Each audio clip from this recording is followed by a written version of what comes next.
Nama saya Sita.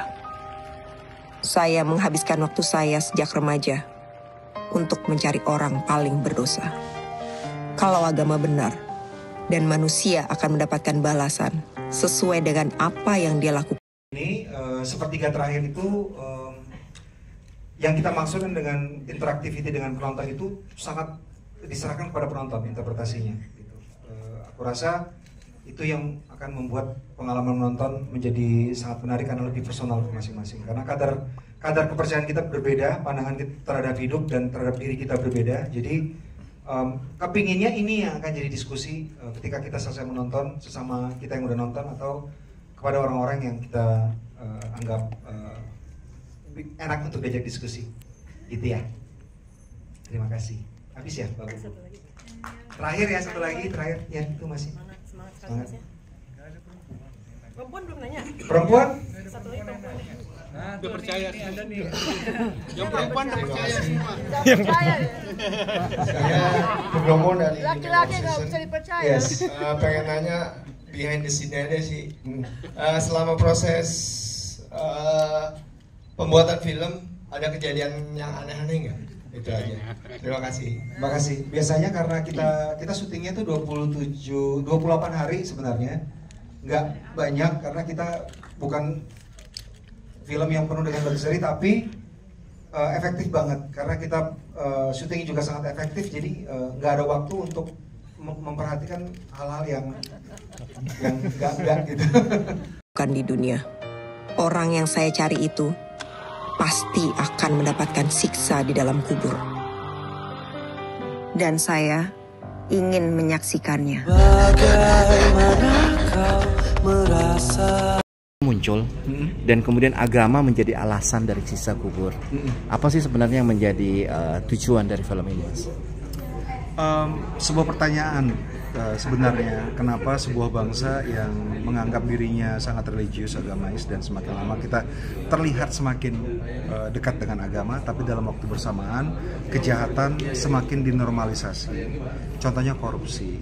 Sekarang kita mendengar berita korupsi ratusan triliun aja kita reaksinya cuman yang seharusnya kalau misalnya kita percaya bahwa setiap orang akan mendapatkan balasan ketika mereka setelah meninggal, mereka nggak akan melakukan itu. Jadi pertanyaannya, salahnya di mana? Oke, kalau ini dijadikan sebagai prototipe modernisasi beragama, gimana Mas? Setuju nggak? Pada saat modernisasi ya, apa ya itu? Pada saat kita harus tahu bahwa Islam itu mengenal siksa kubur gitu loh, Mas. Karena kan kalau kita lihat di Injil, Weda maupun yang lain kan tidak ada istilah itu. Ya. Kalau sebenarnya aku sebagai orang Islam yang dari kecil bahkan sebelum sekolah udah ngaji dan Ustadz juga udah bilang bahwa setiap manusia nantinya akan mendapatkan balasan bahkan ketika mereka masuk ke kubur, jadi nggak menunggu hari kiamat.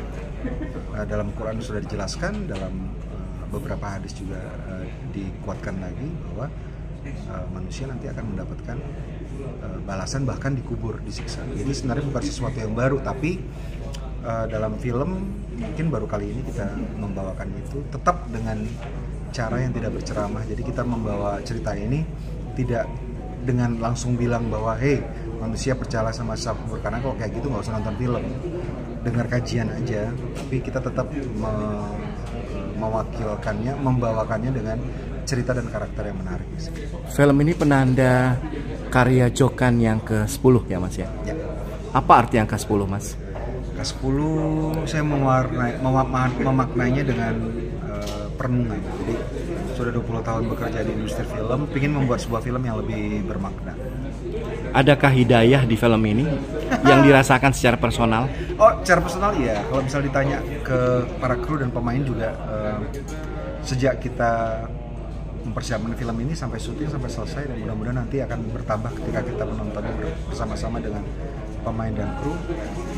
Jadi lebih banyak berpikir dan merenung kita selama ini udah melakukan apa. Terima kasih dan sukses Mas. Sama-sama. bangga akan dunia yang sementara, bagaimanakah Nanti orang itu akan kita kubur di sebelahnya untuk mastiin kalau benar dia dapat siksa.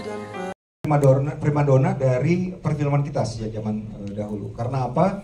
Bahkan ketika film Indonesia masih bayi ya, sudah ada film horor Indonesia tahun 34 yang berjudul Dua Siluman Ular Putih and Hitam. Itu adalah film Indonesia pertama yang bisa diekspor ke Singapura pada waktu itu.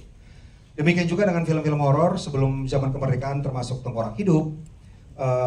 Bukan saja diterima oleh masyarakat luas di Indonesia, local audience, tapi juga bisa diekspor ke luar negeri. Karena apa? Karena memang Indonesia yang sangat beragam sekali, suku bangsanya ada ratusan. Setiap suku bangsa melahirkan folklore mereka tersendiri, mitologi, urban legend dan sebagainya, sehingga menjadikan Indonesia menjadi sebuah bangsa negara yang memiliki kepustakaan horor yang sangat besar sekali. Dan kalau misalnya kita membuat assessment, kan sering orang bilang kita harus jadi negara yang bisa mengekspor pop culture sehingga kita bisa menguatkan soft power kita ke luar negeri. Kalau kita lihat sekarang negara-negara lain, mereka memasukkan pop culture mereka ke negara-negara lain termasuk ke Indonesia, baru kemudian mereka bisa memasukkan produk-produk mereka. Seperti misalnya Korea, mereka kita kenal lewat K-pop mereka, K-drama dan sebagainya. Baru mereka memiliki pasar yang sangat besar di Indonesia untuk produk-produk mereka. Dan Indonesia kalau mau kita bikin assessment yang paling besar itu adalah kepustakaan horor, teman-teman. Karena apa? Karena memang karakter cerita horor kita itu luar biasa banyak sekali. Dan memang kalau misalnya kita menganggap ini adalah sesuatu yang penting, kita harus membuatnya benar, jangan itu saja. Harus fresh, karena kalau tidak nanti akan ditinggalkan oleh audience film horor kita ini yang sangat kita hargai dan menjadi aset kita sebagai bangsa Indonesia yang memiliki ekonomi kreatif yang sangat besar dalam bidang film. Makanya Siksa Kubur itu kita maksudkan untuk menjadi sesuatu film horor yang berbeda dari yang sudah ada. Jadi kita ingin menawarkan sesuatu yang lebih dari segi penceritaan, dan kita ingin ketika orang menonton film Siksa Kubur ada kebaruan di situ. Jadi kebaruan akan jadi kata kunci untuk bisa membuat sebuah industri yang sustainable. Mudah-mudahan begitu ya, Mas. Terima kasih. Berarti orang yang akan kita kubur juga akan dapat siksa. Orang ini siapa sih? Orang paling kejam yang pernah aku kenal. Kamu main-main sama agama sih. Gimana kalau ternyata agama itu benar? Mau mainin agama ya? Mau cari perista agama? Kalau nggak ngerti agama nggak usah. Jujur sih kalau nonton ya memang kita belum ada yang nonton ya. Tapi kalau untuk membangun karakternya, sebenarnya kita tuh hanya bertemu saat big reading.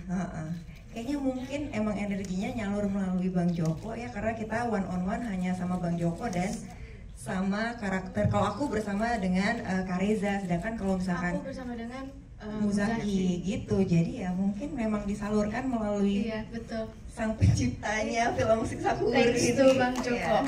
Jadi mungkin Bang Joko juga yang melahirkan dua karakter ini bisa menyatu di dalam film sih.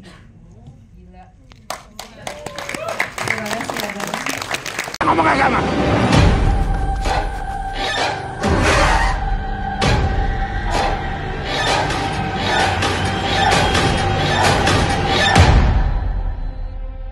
Ini gila sih. Nyir orang gak percaya tahayul.